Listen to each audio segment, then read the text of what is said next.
இந்த ஆசிரமத்துல என்ன அப்படின்னா, ஒரு நிறைய மழை பெஞ்சது அப்படின்னா கிடு கிடு கிடு கிடு கிடுன்னு புல்லெல்லாம் வளர்றது.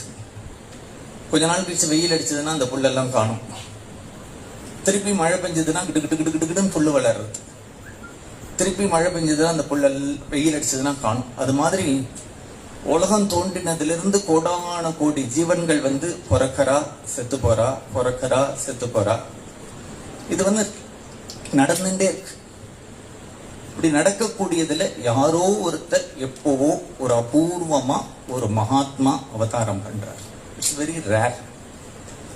பாகவதத்துல சொல்லும் பொழுது ஒரு இடத்துல சொல்றார், நீ பகவானை கூட சுலபமா பார்த்துடலாம், பகவானை பார்த்தவாளை பார்க்கறது தான் ரொம்ப கஷ்டம் அப்படின்னு சொல்றார். துர்லபோ மானுஷோ தேகோ தேகி நாம் க்ஷணபங்குரஹா தத்ராபி துர்லபம் மன்னே வைகுண்ட பிரிய தர்ஷனம் அப்படிங்கிறார்.